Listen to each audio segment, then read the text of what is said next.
This story is titled, I Paid for My Sister's Honeymoon with Her New Fiancé for $8,600, only to have her call me loser at family dinner and say it was cheap. I got angry and cut them off. Hi everyone, before we dive in, a quick favor. If you enjoy content like this, please hit the subscribe button. It's free, supports the channel, and make sure you never miss out on amazing videos. Alright, let's get started. Alright, so let me just say this up front. I'm not the kind of guy who goes around throwing money at people. I've always been responsible with my finances. Bills paid on time, savings in check, no nonsense. But when it comes to family, sometimes you end up doing stuff that doesn't make much sense, and that's where my story begins. My sister Sabrina, 31 female, has always been, let's call it high maintenance. I'm Marcus, 32 male, and for as long as I can remember, she's been the type to take a mile when you give her an inch. But hey, she's my sister, so I've always tried to look out for her. Let me set the scene for you. Sabrina was very spoiled when we were kids, and she had everything given to her on a liver plate. But when we grew up, I met my wonderful now wife and went on great with my marriage. However, Sabrina hasn't exactly had the smoothest ride when it comes to relationships. Her first marriage to Derek, total disaster. Derek was one of those guys who treated having a job like it was an optional hobby. Most of their marriage, he was either glued to the TV or lost in some video game, while Sabrina was out there busting her butt to keep the lights on. I tried warning her plenty of times that he wasn't good for her, but every time she'd hit me with, "You just don't understand him, Marcus." Yeah, sure, I didn't understand how a man could be that lazy, but I let it go. When they finally got divorced, I was honestly relieved, for her and for all of us. But I also felt bad for her going through this because she seemed broken. Then along came Carter, 34 million. At first, I thought this guy was the complete opposite of Derek. He's got a solid job in finance, seems polite, and doesn't give off the "I'm going to live off my wife's income" vibe. Sabrina met him at some networking event, and before I knew it, she was head over heels. Within 6 months, they were engaged. 6 months. It was fast, but Sabrina's always been impulsive, so I wasn't too surprised. Carter seemed decent enough, so I kept my opinions to myself.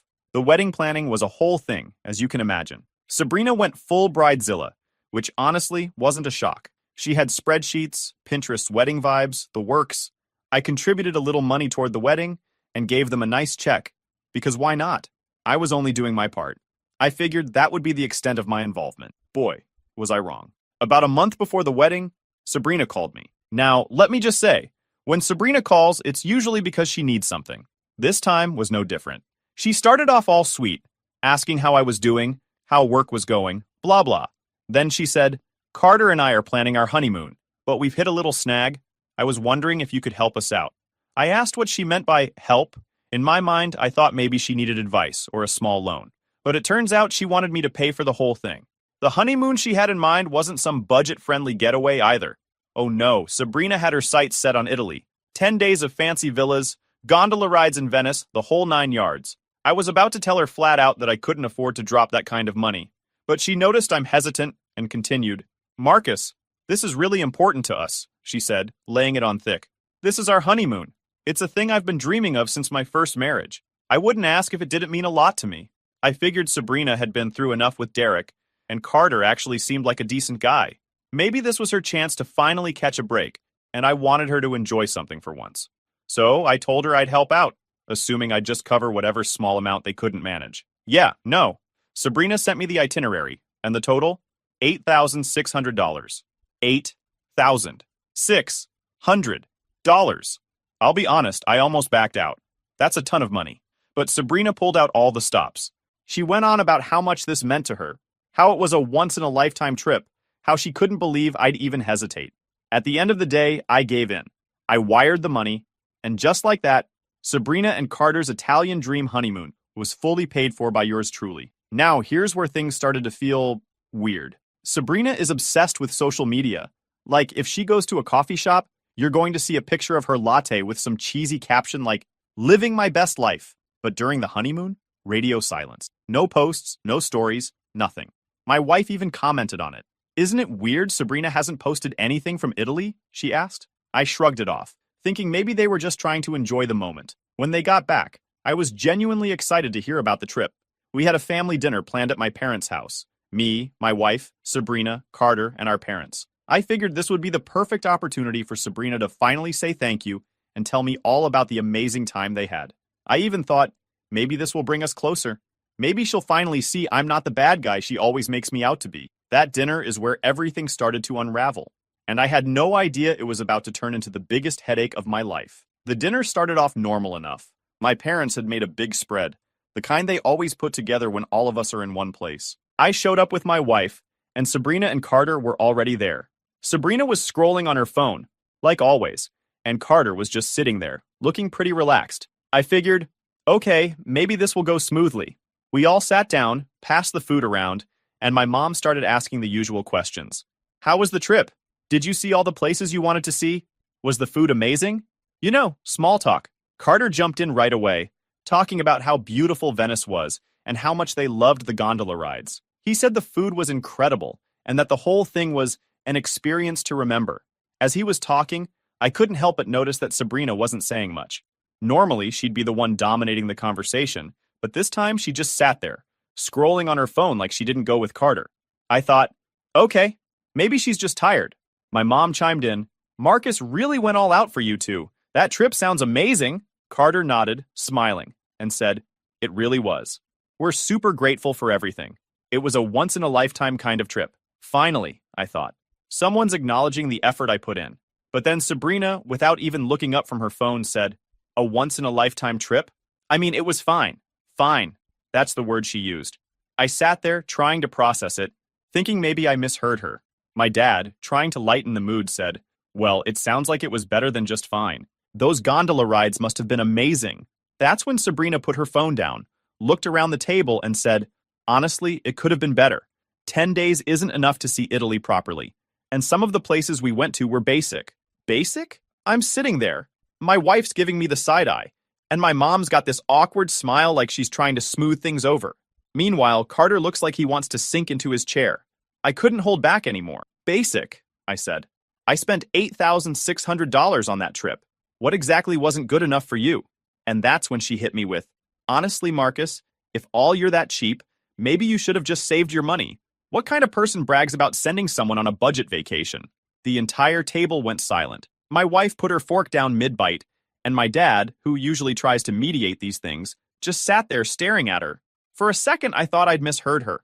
Did she seriously just said that I was too cheap after I dropped nearly $9,000 on what most people would consider a dream trip? You've got to be joking, I said, my voice rising. You think that trip was a budget vacation? Sabrina sighed, like I was the one being unreasonable. Look, Marcus, I'm just saying, when people go on honeymoons, they go all out.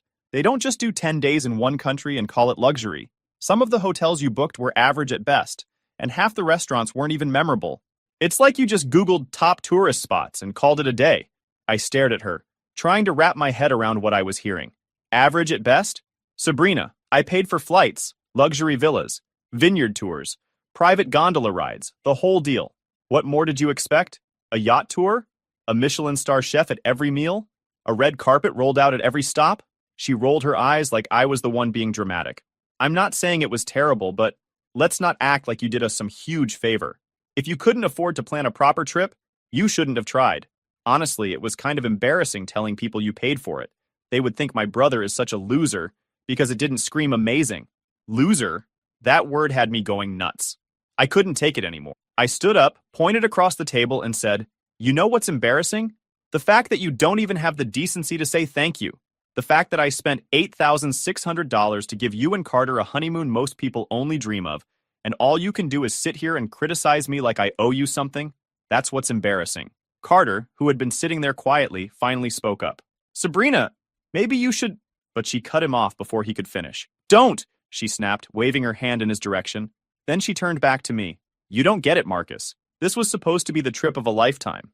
Everyone I know has these amazing, brag-worthy honeymoons, and ours was just fine. It wasn't special. You wouldn't understand because you've never been in my position. Your position? I shot back. What position is that exactly? The position of having someone else pay for your vacation while you sit back and complain about it not being perfect? Give me a break, Sabrina. No matter how much anyone does for you, it's never going to be enough. You're entitled, plain and simple, and I'm done. My mom tried to jump in, saying something about how we shouldn't argue, but I wasn't having it. No, Mom, this isn't just a little disagreement.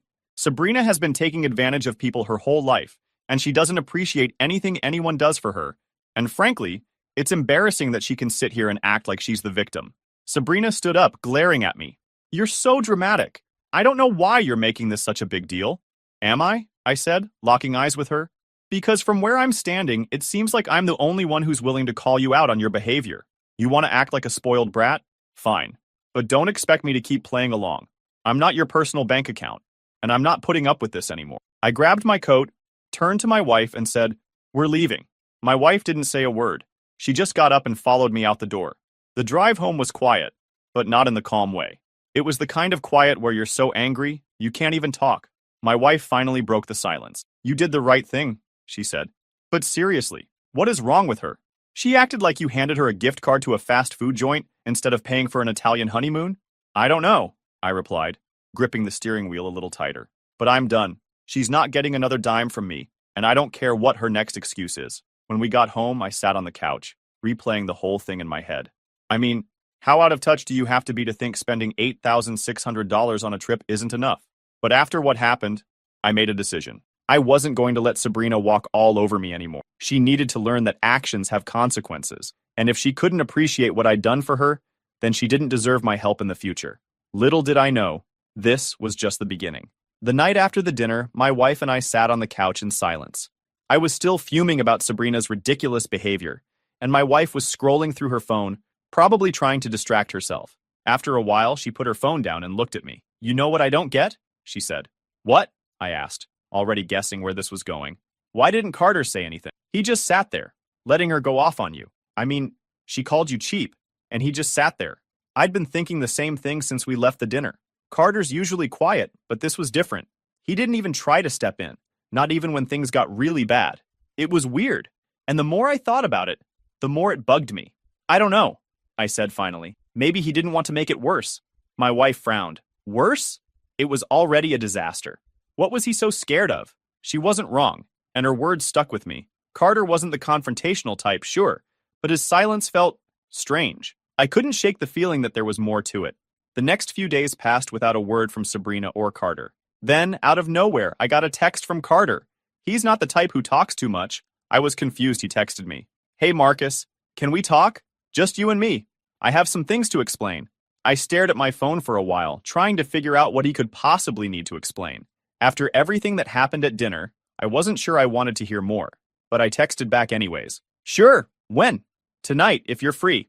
I'll come to you. That felt a little odd. Carter wasn't the type to randomly ask for private talks. I told him to come by after dinner, and sure enough, he showed up around 8 p.m. He looked rough, definitely not the Carter I was used to. We exchanged pleasantries, and he sat on the couch, fidgeting with his wedding ring. For a minute, I thought he wasn't going to say anything. Then he let out a deep breath and said, I owe you an apology. For what? I asked. For Sabrina, he said, and for not standing up for you at dinner. You didn't deserve that. I appreciated the sentiment, but I wasn't about to let him off that easy. So why didn't you say anything? I asked. You just sat there while she tore into me. He hesitated, then said, because things haven't been good between me and Sabrina. I didn't want to make it worse, and that honeymoon, it was supposed to be a reset, he said, for our marriage. What do you mean rest? You have been married for less than a month? I asked, leaning forward. He sighed and rubbed his face. Well, she's been difficult. Planning the wedding was a nightmare. She ignored every budget I set, went way overboard, and threw a fit whenever I tried to rein her in. I thought it was just wedding stress, but after we got married, it didn't stop. If anything, it got worse. I stayed quiet, letting him talk. She started accusing me of not loving her enough, said I didn't do enough to make her feel special. Then she started talking about the honeymoon. I thought maybe if we got away from it all, she'd calm down. That's when she suggested asking you for help. She said you owed her for not being there for her growing up. Hearing that stung, but I wasn't totally shocked. Sabrina always had a knack for twisting the truth. I went along with it because I thought it would make her happy, Carter continued. But by the third day of the honeymoon, she was already complaining. The villas weren't big enough. The gondola rides were too touristy. It didn't matter what we did. Nothing was good enough for her. I shook my head. That's classic Sabrina. I'm filing for divorce, he said. I didn't expect that to come. Divorce already? I said. He must have seen the shock on my face because he laughed bitterly. I know how it sounds. Believe me, I thought I could fix it. I thought maybe if I tried harder, Sabrina would change. It got worse, he said, looking down at his hands. I found out she's been texting Derek. Wait, what? I said, sitting up straight. He nodded. I caught her texting him right before the wedding. She told me it was harmless, that they were just friends, and I believed her. But then, last week, I found more texts. She's been venting to him about me since before we even got married, telling him I'm not man enough for her, that I don't make her feel loved, stuff like that. I didn't even know how to respond. And you stayed? I asked finally. He shrugged. But after the honeymoon, and then the dinner, I don't think I can do this anymore. But I didn't tell her about the divorce yet. For a moment, I didn't know whether to feel bad for him or angry at Sabrina. On one hand, he didn't deserve this. But on the other hand, Sabrina's behavior wasn't exactly a secret. He knew what he was getting into, at least to some degree. I told him he needed to do what was best for himself, but I also warned him not to let Sabrina manipulate him. I explained how good she was at making people feel guilty and dragging things out if given the chance. He nodded, but it was clear he wasn't entirely convinced. He apologized again for what happened at dinner, saying I didn't deserve the way Sabrina treated me. I reassured him it wasn't his fault and told him he deserved better than what she was putting him through, whether he decided to stay or leave. Carter stayed a little longer, but the conversation didn't really go anywhere after that. Once he left, I couldn't stop replaying everything he'd told me. Sabrina had always been selfish, but this was on another level. It was clear now. Her problems weren't just mine anymore. They were Carter's too. After Carter left, I couldn't stop replaying our conversation. Sabrina's antics weren't surprising, but the details he shared, the constant complaints, the texts with Derek, painted an even worse picture than I imagined. I was still stewing over it the next morning when my wife brought it up over coffee. So, what did Carter say last night? She asked casually, though I could tell she was genuinely curious. I debated how much to share. Basically, he said their relationship is a mess, I replied. She's been making his life miserable and he's planning to file for divorce. That's when my mom called me. Sabrina's here, she said without preamble. She's been crying since she arrived, and I think you two need to talk. Typical. Sabrina's go-to move when things didn't go her way was to cry until someone felt bad enough to fix it for her. I told my mom I'd think about it, then hung up. My wife raised an eyebrow when I told her. Are you actually going to go? She asked. I shrugged. Might as well. If nothing else, I can finally tell her what I think. When I got to my parents' house, Sabrina was at the kitchen table with a cup of tea. She looked like she'd been there a while, and my mom hovered nearby, probably hoping to referee the conversation. Sabrina didn't say anything when I walked in, so I sat down across from her and waited. Finally, she spoke. I'm sorry for what I said at dinner. I stayed silent looking at her. For crossing the line, she continued looking down. I didn't mean to be so rude to you. It was an apology, but it wasn't enough. Not after everything Carter told me. Carter came to see me last night, I said. He told me about the honeymoon, and the arguments, and Derek. Her head snapped up at that last part. She opened her mouth, then closed it again, like she wasn't sure what to say. Finally, she sighed. I didn't mean for it to get this bad. Get what bad? I asked. Everything, she said, waving a hand vaguely. I thought marriage would fix things. I thought if we had this perfect wedding and this amazing honeymoon, everything would be okay. But it wasn't. No kidding, I said. That's not how it works, Sabrina. A wedding and a trip don't fix anything. And texting Derek? What the hell were you thinking? Her face reddened, but she didn't deny it. It wasn't like that, she insisted. I just needed someone to vent to. Derek was going through a divorce, and I thought he'd understand. Vent? I repeated. You told him Carter wasn't man enough for you. How is that venting? That's sabotage. She opened her mouth to argue, but stopped short. Instead, she dropped her head into her hands and started crying. They didn't seem like crocodile tears, but I wasn't sure. I don't know what's wrong with me, she said between sobs. I'm ruining everything. First Derek, now Carter. I don't even know who I am anymore. I wanted to feel bad for her, but honestly, I was too frustrated. You're selfish, Sabrina, I said bluntly. You've been selfish for years. You expect everyone else to fix your problems, and when they don't, you lash out. This isn't about Carter or me. It's about you. She nodded, still crying, but I wasn't done. I can't fix this for you, I continued. You've got to figure it out yourself. And let me make one thing clear. I'm done bailing you out. You've had chance after chance to take responsibility, and you've blown every one of them. And if Carter leaves you, do not come to me to drag me down with you anymore. She wiped her face with her sleeve and nodded again. I understand, she said quietly. That was a bit weird. For the first time, she didn't argue, but believing her didn't mean I trusted her. My mom, who'd been lingering in the background, stepped in at that point, trying to smooth things over. It's good you two talked, she said gently, as if that would magically fix everything. I stood up, shaking my head. Sure, Mom, but this doesn't change anything. Sabrina needs to figure this out on her own. On my way out, my mom stopped me in the hallway. That was hard, she said softly. It had to be, I replied. If I keep saving her, she'll never learn. When I got home, I dropped onto the couch, feeling a mix of exhaustion and disgust. Sabrina had apologized, but the weight of everything Carter had told me was still sitting heavy. The fact that she was still talking to Derek, her ex, after everything, venting about Carter no less, was just gross. It wasn't just disrespectful to Carter. It showed how little she valued the relationship she claimed to care about. For once, though, I didn't feel like it was my problem to fix. I'd made it clear that she needed to figure things out on her own. No more bailing her out, no more getting dragged into her chaos. I couldn't ignore her history of making promises she never kept, and part of me doubted this time would be any different. Still, at least I'd drawn a line. Whether she fixed things with Carter or let it all implode, it was finally her mess to deal with. I couldn't shake the disgust, though. The way she could just carry on with Derek like it was no big deal. It was selfish, manipulative, and honestly, it made me question if she was capable of real change. But I'm honestly done letting her choices control my life. Whatever would happen next is on her, and that's the way it should have been all along. What do you guys think? Am I being too harsh on her? Update 1. Hey everyone, just wanted to give an update since a lot has happened. After I made the decision to completely step back from Sabrina's mess, I'd set my boundaries, and whether she figured things out or not wasn't my responsibility anymore. But, in true Sabrina fashion, she found a way to pull everyone back into her orbit. About a week later, my mom called me to ask if I'd talked to Sabrina. I hadn't, and I told her I didn't plan to, unless it was something important. Mom mentioned that Sabrina had deactivated all her social media accounts and claimed she just needed a break. Mom sounded worried, but I figured Sabrina was either embarrassed or plotting her next move. Not long after that, I got a text from Carter. He said they'd started counseling and were trying to work things out, though he wasn't sure if it would help. I didn't know what to say, so I didn't respond. On one hand, I respected that he was trying, but on the other, I doubted counseling would magically change who Sabrina is. Even though I'd drawn my line, I couldn't help but wonder what was going on. One afternoon, I checked Sabrina's social media. Sure enough, it was all gone. Instagram, Facebook, even Snapchat. That was weird for Sabrina, who lives for attention and showing off. Carter's social media was still private, but his bio had changed. It now had some vague line about starting over and moving forward. I couldn't tell if that meant he was planning to leave her, or if it was just some generic motivational quote. Either way, it didn't tell me much. Then Mom called again.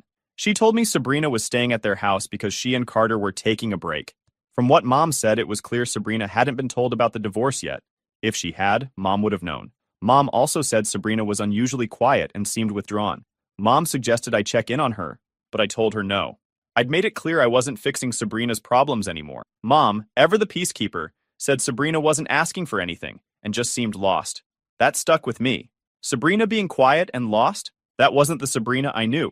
She was usually loud, dramatic, and full of excuses. The next day, I stopped by my parents' house.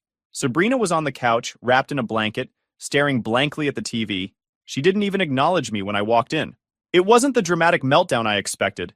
It was almost unsettling how subdued she was. When I asked what was going on, she admitted that Carter had moved out and said he needed space to figure things out. She wasn't angry or defensive, just defeated. It was jarring. For Sabrina, a tantrum would have been more normal. She told me she was trying to figure things out, but didn't know where to start. There was no mention of counseling, no plan, no direction. She seemed completely adrift. For the first time, she wasn't blaming anyone else. Just her admitting that she didn't have it together. When I asked if she thought counseling would help, she hesitated and said she didn't think so. She didn't believe Carter wanted to fix things anymore, and wasn't even sure if she did. That honesty, as sad as it was, felt like a breakthrough. She told me she was trying not to mess up everything she touched. That hit harder than I expected. Sabrina had always been the one pointing fingers, but now it felt like she was starting to see that the problem wasn't just other people, it was her. I told her, as plainly as I could, that fixing this was on her.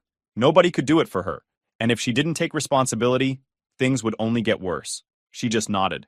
When I left, I felt something I hadn't felt in a while. Relief. Sabrina wasn't magically better, and I wasn't naive enough to think she'd suddenly turn her life around. But for the first time, it felt like she understood she couldn't keep blaming everyone else for her problems. Whether she and Carter worked things out or not doesn't matter to me anymore. Whether she fixes her life or keeps spiraling was entirely her decision.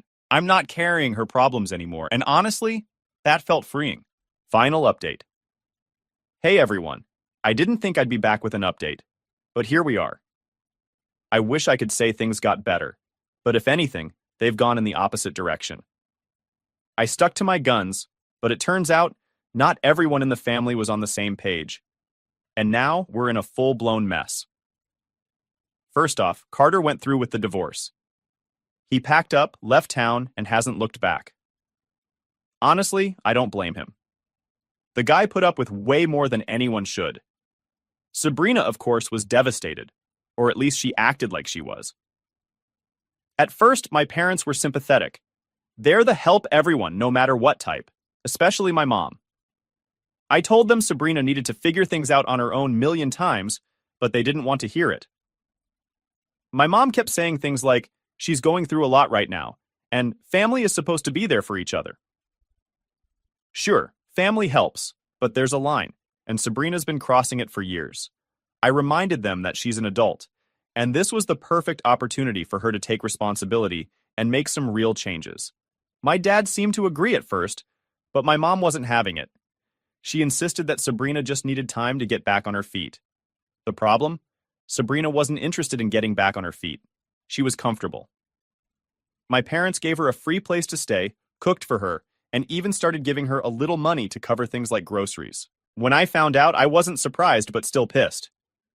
I told them they were enabling her, and my mom just brushed me off, saying it was temporary. But here's the thing they didn't expect. Temporary turned into a full-blown cash flow. A few weeks later, my mom casually mentioned that they'd loaned Sabrina some money for her rent. I was like, "Rent? I thought she was staying with you." Turns out, Sabrina had decided to move back into her old apartment because she needed space to heal. My parents covered her first 2 months of rent because she wasn't ready to go back to work yet. I lost it. I told my mom straight up that they were rewarding her bad behavior. She wasn't working, wasn't trying to find a job, and had no plan. She was just leeching off them like she always does. My mom said I was being harsh, and reminded me that Sabrina was going through a divorce. Divorce or not, she's a grown woman, I told her. You're not helping her. You're just making it easier for her to keep screwing up. My dad stayed quiet through all of this, which pissed me off even more. I could tell he didn't entirely agree with my mom, but he wasn't willing to stand up to her, or to Sabrina. It didn't take long for things to escalate. Sabrina started asking for more money, and my parents kept giving it to her. I found out she'd convinced them to pay for some kind of self-care retreat, because she needed to find herself after everything she'd been through. I'm not talking about a weekend at a cheap spa. This was a full week at some luxury wellness center. When I confronted my mom about it, she said Sabrina promised to pay them back once she got on her feet. I couldn't even believe what I was hearing. She's never paid anyone back in her life, I reminded her. Why would this time be any different? My mom told me I was being negative and that I needed to support my sister during this difficult time. That's when I realized we weren't just on different pages. We were in entirely different worlds. The breaking point came when Sabrina started calling me again. She said she wanted to talk things out and repair our relationship. I thought maybe she was finally ready to take accountability, but no. She wanted money. As if I didn't tell her not to expect me that I won't help her. She started with some sob story about how her car broke down and she couldn't afford to fix it. I told her to basically fuck off. That's when she really went off. She accused me of being selfish, of not being a good brother, and of abandoning her when she needed me most. I told her flat out that she'd already burned that bridge and that I wasn't going to let her manipulate me like she does with mom and dad. She must have gone straight to them after we hung up, because the next day, my mom called me and said I needed to let go of the past and give Sabrina another chance. I told her this had nothing to do with the past. It was about her ongoing pattern of behavior. Things got ugly after that. My mom accused me of being heartless, and I told her she was being naive. I pointed out that Sabrina had made no real effort to change.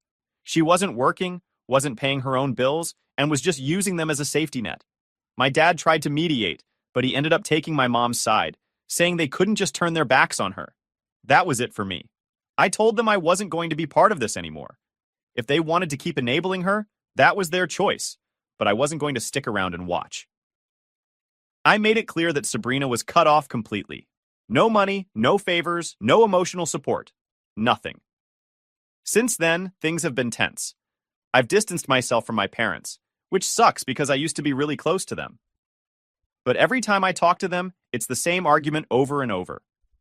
They keep defending Sabrina, and I keep reminding them that they're only making things worse. It's like talking to a wall. As for Sabrina, she's still doing the same thing she's always done, taking and taking without giving anything back and not even appreciating. I've heard through the grapevine, aka my aunt, that she started asking other family members for money now that I've shut her down. Apparently, she's already borrowed from my aunt and one of our cousins, with no plans to pay them back either. It's exhausting. Cutting Sabrina off was the right thing to do, but watching my parents dig themselves deeper into her mess has been hard. At this point, I'm focusing on protecting my own peace.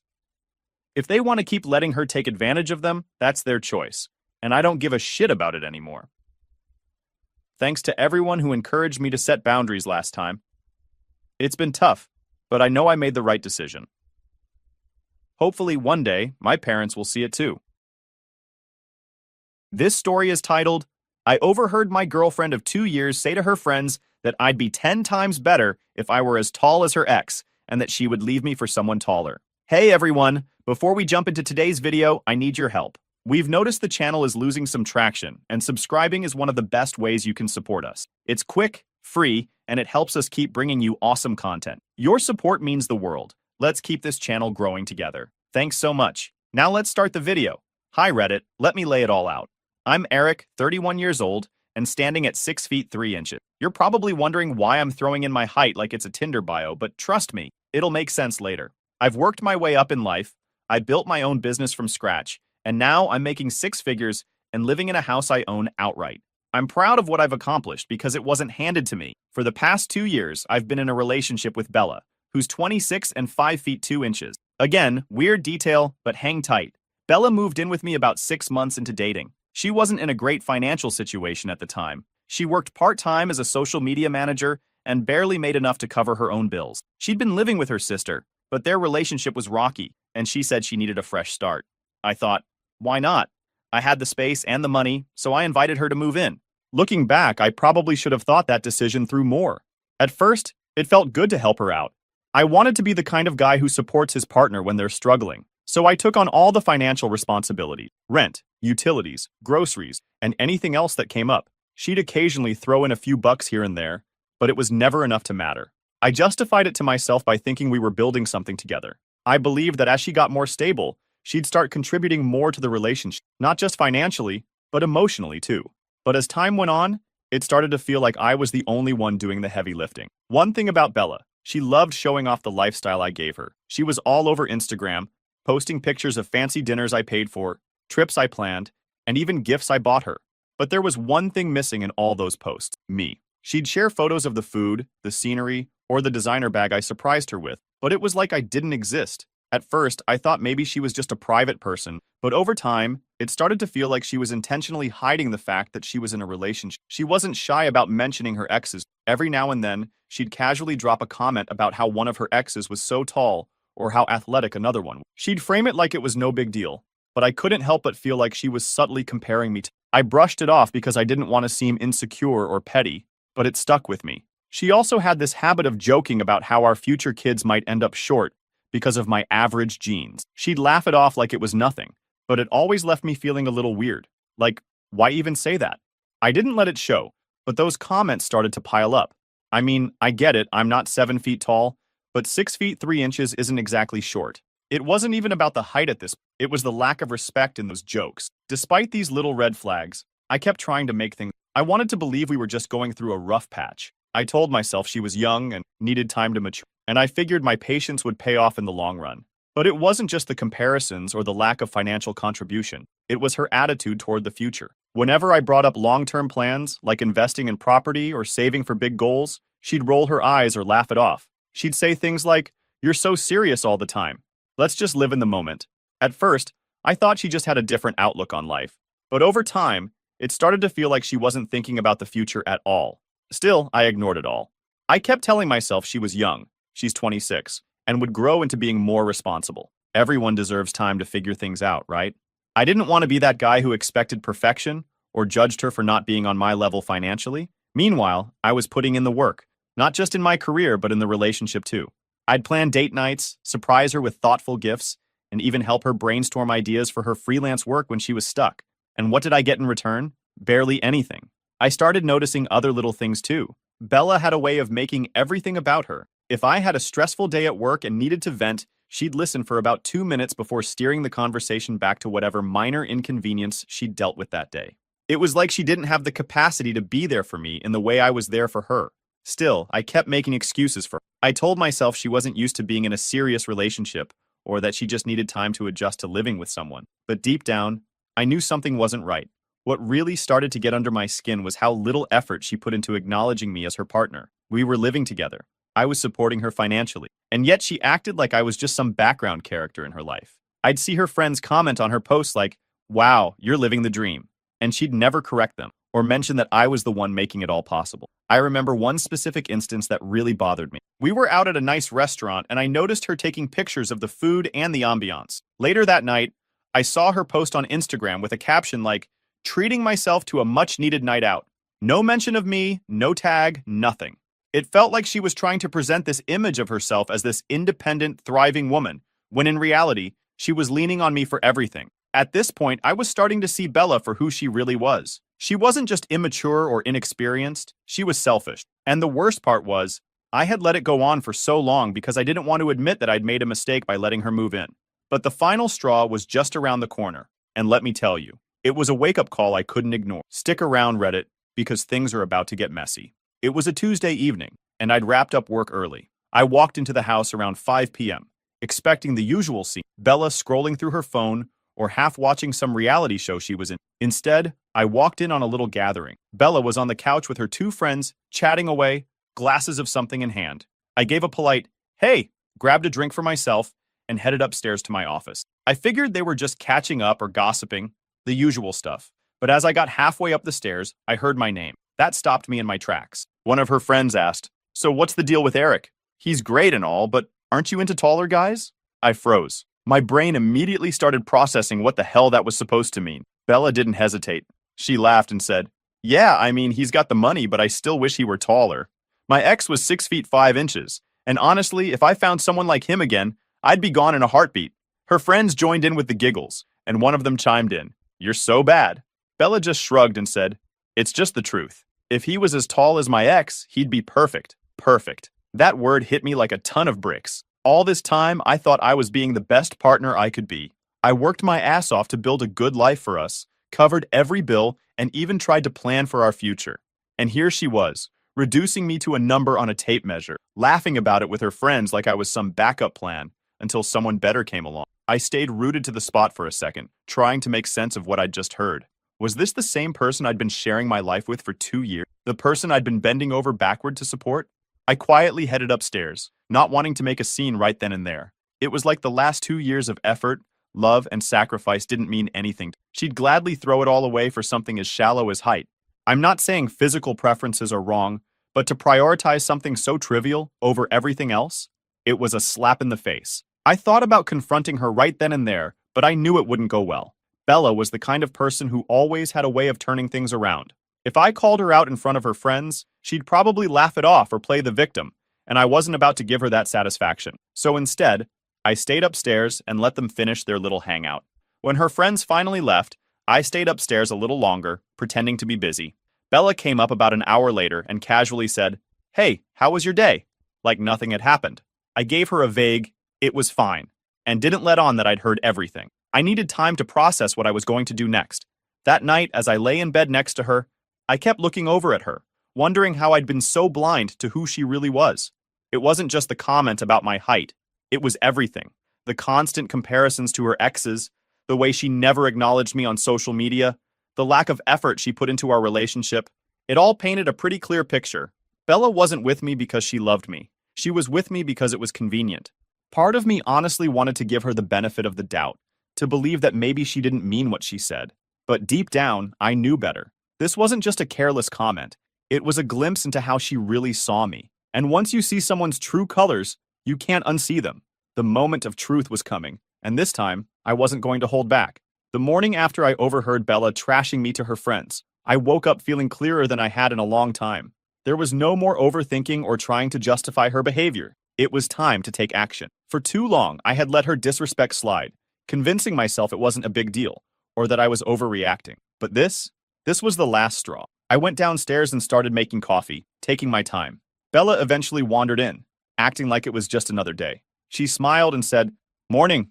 I decided not to waste time beating around the bush. Once we both had our coffee, I sat down at the table and said, "Bella, we need to talk." She looked confused at first, but sat down across from me. "I've been thinking," I said, keeping my tone calm but firm, "and I feel like we need to reevaluate this relationship."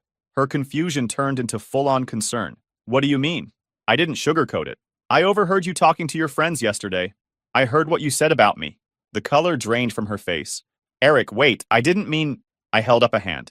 "Let me finish. You said you'd leave me for someone taller. You laughed about it like it was nothing. You've been living in my house, spending my money, and you think it's okay to make comments like that? It's disrespectful, Bella. It's beyond disrespectful." She started panicking, scrambling for excuses. "Eric, no, you've got it all wrong. It was just girl talk. You know how we are, it doesn't mean anything. It was a stupid joke. I wasn't buying it." "Jokes? That's your defense? You joked about leaving me for someone else. How is that funny? It doesn't sound like a joke to me. It sounds like entitlement." At this point, Bella started crying, like full-on tears, wiping her face with her sleeve, the whole thing. "I'm sorry, okay? I didn't mean it. I was just being dumb. Please don't take it so seriously. I love you, Eric." Her words didn't carry any weight for me. Now that her mask had slipped, there was no going back. "I'm done, Bella," I said, keeping my tone steady. "You've shown me who you really are, and there's no coming back from it. You've got 3 days to pack your things and leave." Her crying intensified. "Eric, no, please, we can work this out. I'll make it up to you. I'll do better." I shook my head. "It's too late for that. And by the way, you're cut off financially starting now. No more money, no more handouts. If you want to stay somewhere else or figure out your next steps, that's on you. I've done enough. She just sat there, sobbing, trying to plead with me, but I'd already made up my mind. It wasn't even about the money or the logistics at this point. It was about respecting myself enough to walk away. After I left the table, she followed me around the house, still begging me to reconsider. I had to repeat myself multiple times. "This is done. I'm serious." Eventually, I told her she could stay in the guest room while she packed her stuff. The next 3 days were awkward, to say the least. Bella tried everything. She apologized 100 different ways, tried to cook dinner for me, which she'd never done before, and even offered to start paying for her share of the bills. But it all felt too little, too late. She wasn't sorry for what she said. She was sorry she got caught. What really sealed the deal for me was her reaction when she realized I wasn't going to change my mind. By the second day, the tears turned into anger. She accused me of overreacting, said I was throwing away everything we built over one little comment. It was almost funny hearing her say, everything we built when I'd been the one doing all the build. The morning she left, I was polite but distant. I helped her carry her bags to the car and said goodbye. She cried a little more, but by then, I was completely checked out. Watching her drive away felt like a weight lifting off my shoulders. That day, I took some time to reflect on everything that had happened. I realized how much of myself I'd given to someone who didn't appreciate it, and I promised myself I'd never let that happen again.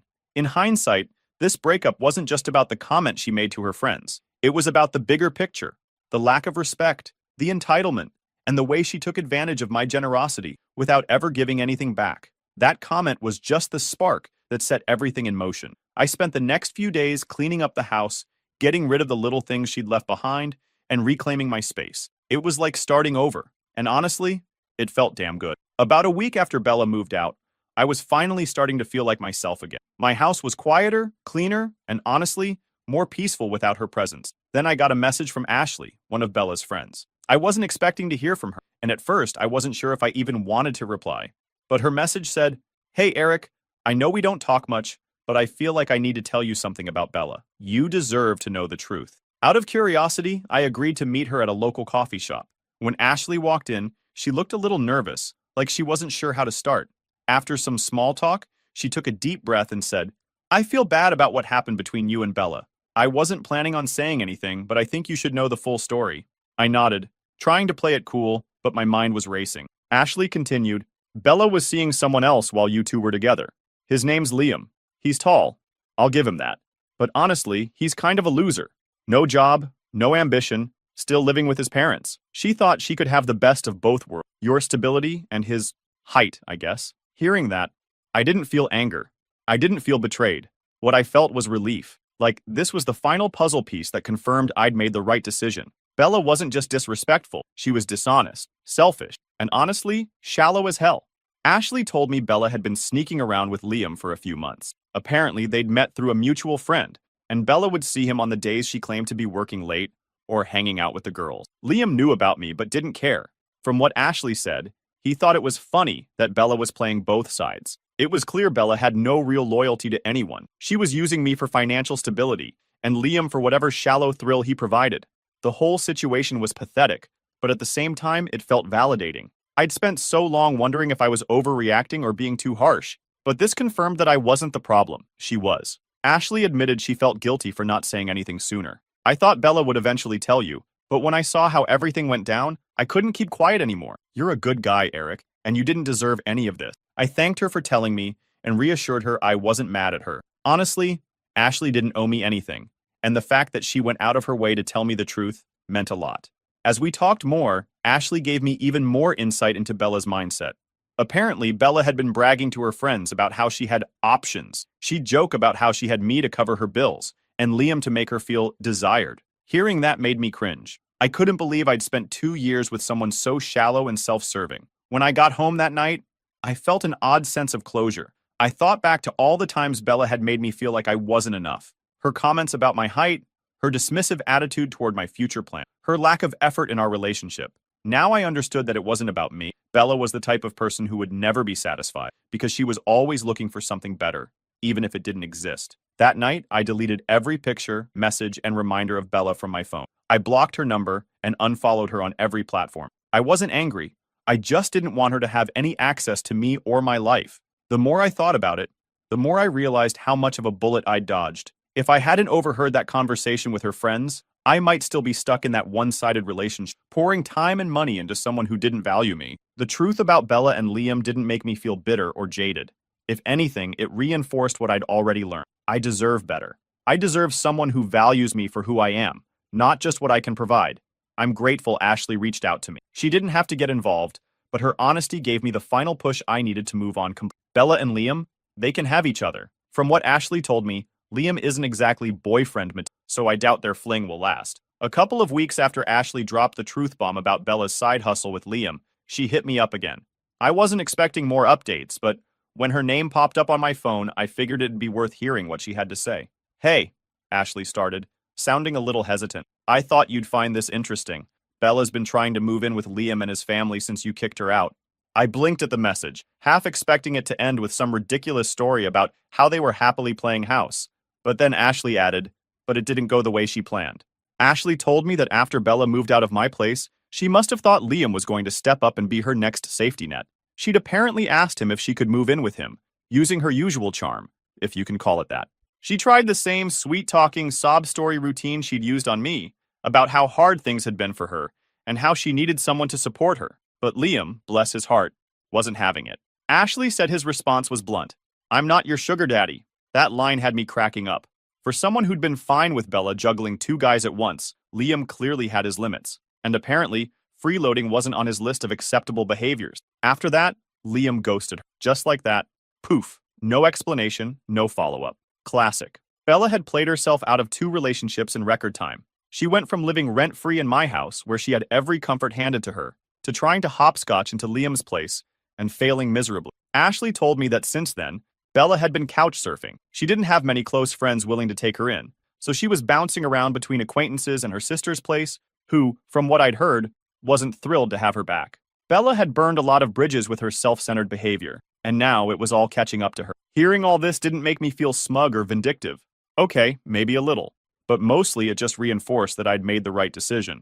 Bella was used to leeching off people who cared about her, and now that no one was willing to put up with her nonsense, she was floundering. Ashley even said Bella had been complaining about how unfair everything was. Unfair? Really? She had a good thing going with me, a stable life, a partner who cared about her, and a future she didn't have to worry about financially. But that wasn't enough for her. She wanted more, and now she had less than ever. What really stuck with me was what Ashley said next. Bella told me she regrets how things ended with you. She didn't realize how good she had it. It's funny how people only appreciate what they had after they lose it. But by then, I was so far removed from the situation that her regrets didn't faze me. I wasn't interested in being someone's backup plan, especially not hers. What struck me most about the whole situation was how quickly Bella's world had unraveled. She'd spent so much time focusing on what she thought she was missing, height, excitement, whatever, that she didn't see how good her life actually was. And now she was paying the price for her short-sightedness. I'll admit, part of me wanted to laugh at how poetic it all was.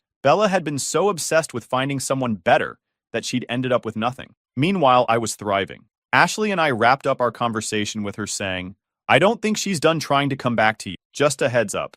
I wasn't surprised. Bella wasn't the type to admit defeat easily, especially when she was desperate. But hearing it from Ashley just solidified my resolve. There was no way I was going to let her back into my life. For the next few days, I kept thinking about how different things could have been if I'd let myself stay stuck in that relationship. Bella's downfall wasn't my problem, and it felt good to know I wasn't responsible for cleaning up her mess anymore. I've always believed that people show you who they really are when things get tough. Bella showed me, and Liam too, that she wasn't worth the effort. Now it was her turn to figure out her next move without me. I thought I'd seen the last of Bella. After the whole Liam situation blew up in her face, I figured she'd stay far away from me. Life had been quiet, peaceful even. I was back in my groove, focusing on work, reconnecting with friends, and just enjoying the freedom of not having someone sucking the life and money out of me. Then, on an otherwise normal Tuesday, she decided to turn my life into a spectacle one last time. It started like any other day at the office. I was catching up on emails and preparing for a meeting when my assistant knocked on my door. She looked uncomfortable, which immediately made me nervous. "Eric, there's, someone here asking for you. She says it's urgent." I frowned. "Who?" She hesitated. "Her name's Bella. She's upset." On the second I heard her name, my stomach sank. "You've got to be kidding me," I muttered under my breath. Against my better judgment, I got up and headed toward the lobby. And there she was, standing in the middle of the room with tears streaming down her face. She was a mess, hair all over the place, makeup smudged, and wearing the kind of casual clothes that made it clear she wasn't here for a professional chat. As if that wasn't bad enough, several of my coworkers were hovering nearby, pretending not to watch but obviously trying to figure out what the hell was going on. The whole scene was straight out of a bad movie. "Eric, please, I need to talk to you," Bella said, her voice cracking. I glanced around, trying to gauge how much damage control I'd need to do after this public meltdown. "Bella, this isn't the time or place," I said, keeping my voice low and controlled. But she wasn't backing down. "I've been trying to reach you, and you're ignoring me. Just hear me out, please." I sighed and motioned for her to follow me into a private conference. I wasn't about to have this conversation in the middle of my workplace. Once we were inside, I shut the door and leaned against the table, crossing my arms. "What do you want, Bella?" She took a shaky breath. "Eric, I messed up. I know I did, okay? I've been thinking about everything, and I realize now how much I took you for granted. You were so good to me, and I held up a hand to stop her. "Bella, just get to the point. Why are you here?" Her tears started flowing again, and she wiped them away with her sleeve. "I need your help. My sister wants me to move out because I couldn't afford to help with rent, and my job doesn't pay enough to get my own place. I can't go back to my parents' house. It's unbearable there. Eric, I have nowhere else to go." I just stared at her. This was her big plan? Show up at my office, make a scene, and expect me to swoop in and save her? "Bella," I said slowly, "this isn't my problem anymore. You made your choices, and now you have to deal with the consequence." Her face twisted into desperation. "Eric, please, I'll do whatever it takes to make this right. I'll get a better job, I'll help with the bills. Just give me one more chance. I can't live like this anymore." I shook my head. "Bella, it's too late. I've moved on. You need to figure out your own life." Her demeanor shifted. The tears dried up, and anger took their place. "You're really just going to leave me like this? After everything we've been through?" I almost laughed at the absurdity of it. "After everything we've been through? Bella, I gave you 2 years of my life. I supported you financially, emotionally, and in every other way possible. And what did you do? You disrespected me, cheated on me, and used me. So yeah, I'm done." She didn't say anything for a moment, just stood there staring at me like she couldn't believe I wasn't caving. Then, without another word, she turned and stormed out of the room. When I went back to my desk, a couple of coworkers gave me awkward looks but didn't say anything.